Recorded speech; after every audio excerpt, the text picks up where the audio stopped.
नमस्कार, स्वागत है आप सभी का आपके अपने YouTube चैनल MKLCC ग्रुप पर। अगर आप इस बार इंटरमीडिएट की परीक्षा दे रहे हैं तो आपके लिए प्रतिदिन दोपहर 12 बजे सभी सब्जेक्ट से महत्वपूर्ण VBI ऑब्जेक्टिव प्रश्न का सेट डिस्कशन के साथ लाइव क्लास के रूप में दिया जा रहा है। इसलिए अगर आप चाहते हैं कि इंटर की परीक्षा में सभी सब्जेक्ट के ऑब्जेक्टिव प्रश्न में एक भी प्रश्न का उत्तर गलत ना हो तो डेली लाइव क्लास से दोपहर 12 बजे जरूर जुड़ें। जुड़ने के लिए वीडियो के नीचे लाल बटन दबाकर चैनल को सब्सक्राइब कर लें और बगल में जो बेल आइकन है उसे बजा दें ताकि आप तक लाइव क्लास की नोटिफिकेशन पहुंच सके। तो चलिए क्लास को स्टार्ट करते हैं। और आज का क्लास हम लोग इंटरमीडिएट ऑफ आर्ट्स अर्थात आईए के लिए देखने वाले हैं, जिसमें आज इंटरमीडिएट ऑफ आर्ट्स अर्थात आर्ट्स में ज्योग्राफी का ऑब्जेक्टिव क्वेश्चन देखेंगे और जिसमें हम लोग विश्व जनसंख्या वितरण घनत्व और वृद्धि से चर्चा करेंगे। इसमें महत्वपूर्ण ऑब्जेक्टिव प्रश्न जो बनेंगे उसका आज हम लोग सेट देखेंगे। और याद ध्यान देंगे दोस्तों, आज का क्लास ज्योग्राफी का पार्ट 2 है और जो आप लोगों की क्लास चलती है दोपहर 12 बजे, यह रूटीन वाइज हो रही है दोस्तों। आप लोगों के प्रतिदिन का रूटीन है और आज है दोस्तों शनिवार के दिन हम लोग ज्योग्राफी देखते हैं। आप लोगों को मालूम होना चाहिए कि सोमवार को होती है साइंस वाले बच्चों के लिए फिजिक्स, मंगलवार को केमिस्ट्री, बुधवार को बायोलॉजी और जो गुरुवार है दोस्तों उसमें साइंस, आर्ट्स एवं कॉमर्स तीनों स्ट्रीम के बच्चों के लिए क्लास होती है, जिसमें 100 मार्क्स हिंदी का क्लास होती है। और दोस्तों शुक्रवार, शनिवार और रविवार ये 3 दिन आपको आर्ट्स वाले स्ट्रीम के बच्चे का होता है क्लास, जिसमें आपको हिस्ट्री होंगे, ज्योग्राफी होंगे, economics, polity, psychology, philosophy, home science ये सभी विषय को बारी बारी से करवाया जाएगा। तो आप लोग रूटीन वाइज जरूर जुड़ें। अगर आप आर्ट्स के स्टूडेंट हैं तो गुरुवार से रविवार तक डेली लाइव क्लास जरूर जुड़ें। तो चलिए स्टार्ट कर रहे हैं। सभी लोग वीडियो को लाइक कर देंगे और चैनल पर नए हैं तो वीडियो के नीचे लाल बटन दबाकर चैनल को सब्सक्राइब कर देंगे। तो ये रहा आज के सेट का क्वेश्चन 1। और ध्यान देंगे आज का जो हम लोग क्वेश्चन देख रहे हैं वह विश्व जनसंख्या वितरण घनत्व और वृद्धि, विश्व जनसंख्या की वितरण घनत्व और वृद्धि, इससे महत्वपूर्ण ऑब्जेक्टिव प्रश्न को देखेंगे। तो चलिए, और ये रहा आपके सामने प्रश्न। कहता है इनमें किस देश की जनसंख्या बढ़ने के बदले घटती जा रही है। बहुत ही बढ़िया प्रश्न दोस्तों। इनमें से कौन सा ऐसा देश है जिनकी जनसंख्या बढ़ने के बजाय घट रही है। जैसे दोस्तों भारत हो गया, चीन हो गया।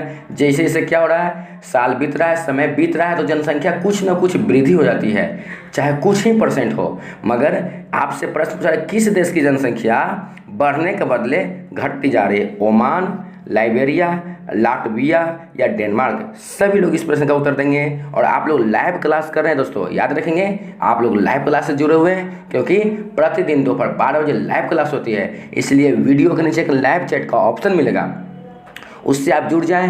हमारे बताने से पहले किसी भी प्रश्न का उत्तर आपको मालूम हो उसमें जरूर दें। तो सभी लोग बताएंगे कि किस देश की जनसंख्या बढ़ने के बदले घटती जा रही है। चलिए बहुत बढ़िया। तो याद रखें दोस्तों, लाटविया देश की जनसंख्या है जो बढ़ने के बजाय क्या होती है, घटती जा रही है। इसलिए इस प्रश्न का सही उत्तर है ऑप्शन सी। चलिए आगे बढ़ते हैं। और दोस्तों क्लास अच्छा लग रहा है तो वीडियो को जरूर लाइक करेंगे।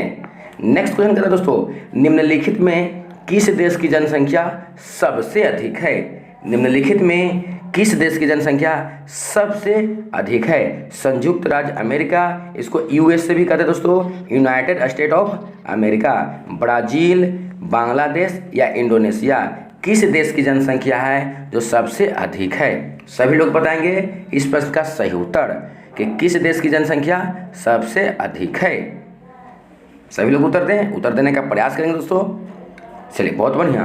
तो याद रखेंगे किस देश की जनसंख्या सबसे अधिक है, तो संयुक्त राज्य अमेरिका की, यूएसए की जनसंख्या सबसे अधिक है। इसलिए इस प्रश्न का सही उत्तर हो जाएगा ऑप्शन ए। चलिए आगे बढ़ते हैं। और नेक्स्ट क्वेश्चन कहता है दोस्तों, इनमें से किस एक महाद्वीप में जनसंख्या वृद्धि सर्वाधिक है। इनमें से किस एक महाद्वीप में जनसंख्या वृद्धि सर्वाधिक है। एशिया, अफ्रीका, दक्षिण अमेरिका या उत्तरी अमेरिका। सभी लोग बताएंगे कि इनमें से किस एक महाद्वीप में जनसंख्या वृद्धि सर्वाधिक है। आप लोग बताएं दोस्तों कि किस महाद्वीप में जनसंख्या वृद्धि है जो सर्वाधिक है? एशिया महाद्वीप में, अफ्रीका महाद्वीप, दक्षिणी अमेरिका या उत्तरी अमेरिका? बहुत ही बढ़िया प्रश्न दोस्तों अभी भी आया है कि किस महाद्वीप में जनसंख्या वृद्धि सर्वाधिक है।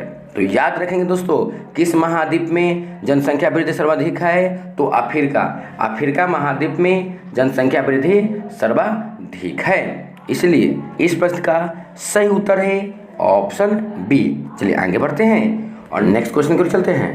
कहता दोस्तों, जननांकिकी संक्रमण सिद्धांत किसने दिया? जननांकिकी संक्रमण सिद्धांत किसने दिया? तो याद रखेंगे दोस्तों, यह संक्रमण सिद्धांत कौन दिया था? तो यह संक्रमण सिद्धांत नोएस्टीन ने दिया था। इसलिए इस प्रश्न का सही उत्तर है ऑप्शन सी।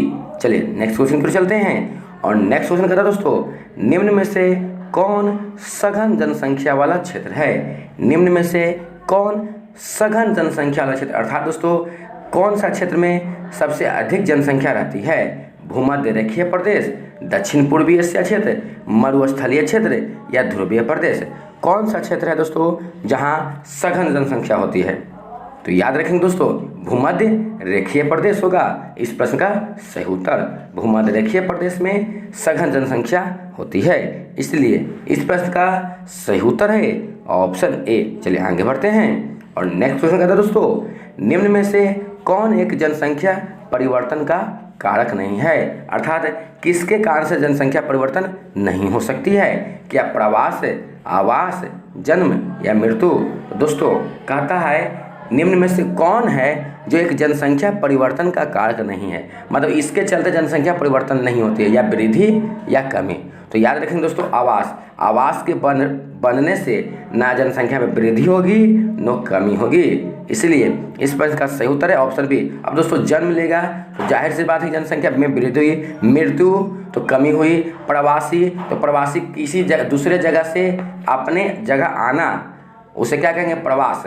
तो एक जगह से दूसरे जगह आना, उसमें भी परिवर्तन हुआ दोस्तों, जहाँ से जाएगा वहाँ कमी हुआ, जहाँ जाएगा वहाँ वृद्धि होगा, मगर आवास बनने से जनसंख्या में कोई परिवर्तन नहीं होता। इसलिए इस प्रश्न का सही उत्तर है ऑप्शन बी। आगे बढ़ते हैं और यह क्लास आपको अच्छा लग रहा है तो वीडियो को जरूर लाइक करें और चैनल पर नए हैं तो लाल बटन दबाकर चैनल को सब्सक्राइब कर दें। तो नेक्स्ट क्वेश्चन कहता है दोस्तों, निम्न में कौन सा एक विरल जनसंख्या वाला क्षेत्र नहीं है? दोस्तों विरल का मतलब होता है जहां कम जनसंख्या हो। अब यहां आपसे पूछा कम जनसंख्या वाला क्षेत्र नहीं, तो इससे पहले हम प्रश्न देखे थे सघन, उसी प्रश्न को इस रूप में पूछा दोस्तों, समझिएगा। कौन सा एक विरल जनसंख्या वाला क्षेत्र नहीं है? आपसे विरल नहीं पूछ रहा क्या? सघन, क्योंकि यहाँ क्या लगा हुआ दोस्तों? नहीं है, इसलिए आप ध्यान से समझेंगे। विरल जनसंख्या वाला क्षेत्र नहीं है अर्थात सघन जनसंख्या। तो थोड़ी देर पहले देखे दोस्तों कि सघन जनसंख्या वाला क्षेत्र कौन था? भूमध्य रेखीय प्रदेश। इसलिए इस प्रश्न का भी सही उत्तर क्या है? भूमध्य रेखीय प्रदेश, ऑप्शन बी। समझते हुए चलेंगे दोस्तों तो एक से अधिक क्वेश्चन आपसे सही होंगे। चलिए नेक्स्ट क्वेश्चन की ओर चलते हैं और नेक्स्ट क्वेश्चन कहता है दोस्तों, प्रतिकर्ष और अपकर्ष कारक उत्तरदायी हैं किसके लिए? प्रवास के लिए, भू निम्नीकरण के लिए, वायु प्रदूषण के लिए या गंदी बस्तियों के लिए? सभी लोग बताएंगे कि प्रतिकर्ष और अपकर्ष कारक किसके लिए उत्तरदायी है। चलिए बहुत बढ़िया, आप लोग उत्तर देते रहे दोस्तों और लास्ट में कमेंट में जरूर बताएं कितने प्रश्न का उत्तर सही हुआ। तो याद रखेंगे प्रतिकर्ष और अपकर्ष कारक किसके लिए उत्तरदायी है? तो यह दोस्तों प्रवास के लिए उत्तरदायी है, इसलिए इस प्रश्न का सही उत्तर है ऑप्शन ए। चलिए आगे बढ़ते हैं और नेक्स्ट क्वेश्चन कहते हैं दोस्तों, सऊदी अरब में किस दिशा के क्षेत्र में सबसे घनी आबादी प्राचीन काल से ही है? बहुत ही बढ़िया प्रश्न दोस्तों कि सऊदी अरब में किस दिशा के क्षेत्र में सबसे घनी आबादी पहले के समय से ही, प्राचीन काल से ही है? पूर्वी, पश्चिमी, उत्तरी या दक्षिणी? सभी लोग इस प्रश्न का उत्तर देंगे क्योंकि बहुत ही महत्वपूर्ण प्रश्न है कि सऊदी अरब में किस दिशा के क्षेत्र में सबसे घनी आबादी प्राचीन काल से ही है? तो याद रखेंगे दोस्तों, सऊदी अरब में पश्चिमी दिशा के क्षेत्र में सबसे घनी आबादी प्राचीन काल से है, इसलिए इस प्रश्न का सही उत्तर है ऑप्शन बी। चलिए नेक्स्ट क्वेश्चन और दोस्तों प्रतिदिन दोपहर 12 बजे इंटरमीडिएट एग्जाम के लिए लाइव क्लास होती है। सोमवार से बुधवार के दिन होती है साइंस वाले के लिए, और शुक्रवार से रविवार के लिए आर्ट्स, और जो बृहस्पतिवार है उसमें सभी स्ट्रीम के बच्चे के लिए होती है, क्योंकि सोमवार से हिंदी होती है, इसलिए गुरुवार के दिन सभी लोग जुड़ेंगे इस लाइव क्लास से। तो नेक्स्ट क्वेश्चन कहता है, बहुत ही बढ़िया प्रश्न, निम्नलिखित में से किस वर्ष के आसपास विकसित और विकासशील देशों में नगरीय जनसंख्या लगभग बराबर थी? बहुत ही बढ़िया प्रश्न है। निम्नलिखित में किस वर्ष के आसपास, मतलब किस वर्ष के लगभग विकसित और विकासशील देशों में नगरीय जनसंख्या लगभग बराबर थी? अर्थात जो देश विकसित है और जो देश विकासशील, जिसमें अभी विकास हो ही रहा है, दोनों देशों में जनसंख्या लगभग बराबर थी। किस ईस्वी में दोस्तों? 1950 में, 1970 में, 2000 या 2007? सभी लोग बताएंगे इस प्रश्न का सही उत्तर।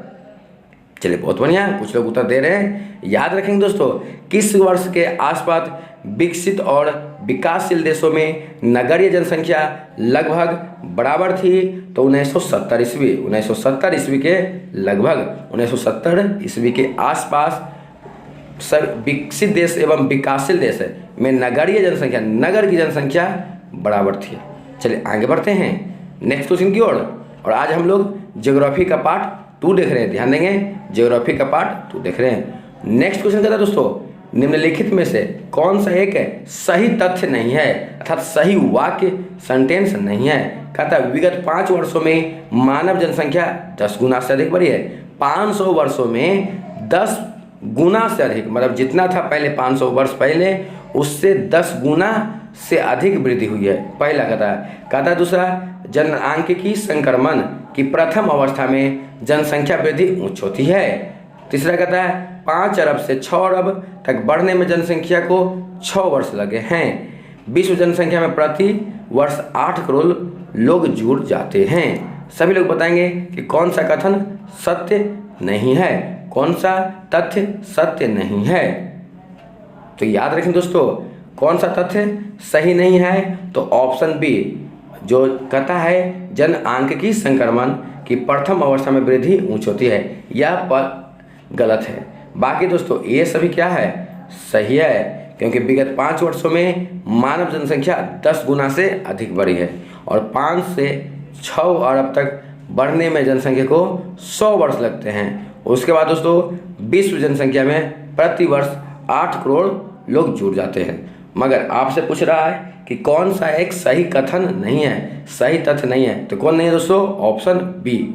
चलिए आगे बढ़ते हैं, और नेक्स्ट क्वेश्चन कहता है दोस्तों, जनसंख्या वितरण को प्रभावित करने वाले कारकों में सबसे महत्वपूर्ण कारक कौन सा है? जनसंख्या वितरण को प्रभावित करने वाले कारकों में सबसे महत्वपूर्ण कारक कौन है? स्थलाकृति, मिट्टी, प्राकृतिक वनस्पति या जलवायु? सभी लोग बताएंगे कि जनसंख्या वितरण को प्रभावित करने वाले कारकों में सबसे महत्वपूर्ण कारक कौन सा है? तो याद रखेंगे आप लोग, जनसंख्या वितरण को प्रभावित करने वाले कारकों में सबसे महत्वपूर्ण कारक दोस्तों कौन है? स्थलाकृति की, कैसी वहाँ की स्थल की आकृति है, कैसी वहाँ की भूमि है। इसलिए इस प्रश्न का सही उत्तर है ऑप्शन ए। चलिए आज का लास्ट क्वेश्चन की ओर चलते हैं दोस्तों। बहुत ही महत्वपूर्ण प्रश्न इस चैप्टर से था, ज्योग्राफी का पार्ट 2 हम लोग देख रहे हैं, इसे ध्यान में रखेंगे। कहता है किस वर्ष विश्व की मानव जनसंख्या 6 अरब हुई? किस वर्ष विश्व की तरह भारत नहीं, विश्व की मानव जनसंख्या 6 अरब हुई? 1750, 1975, 1830, 1999? सभी लोग बताएंगे कि किस वर्ष विश्व की जनसंख्या 6 अरब हुई दोस्तों। तो याद रखेंगे किस वर्ष विश्व की जनसंख्या, मानव जनसंख्या दोस्तों, ये नहीं ध्यान देंगे पशुधन का नहीं, मानव जनसंख्या 6 अरब हुई थी। तो वह दोस्तों 1999 ईस्वी में, 999 ईस्वी में विश्व की जनसंख्या, मानव जनसंख्या 6 अरब हुई। तो दोस्तों आज हम लोग चैप्टर 2 से महत्वपूर्ण ऑब्जेक्टिव प्रश्न लिखे। तो यह क्लास कैसा लगा जरूर कमेंट में लिखें, और कितने प्रश्न का उत्तर सही हुआ। तो आज के लिए इतना ही, फिर मिलेंगे अगले दिन और इसी समय लाइव क्लास के साथ। तब तक के लिए धन्यवाद।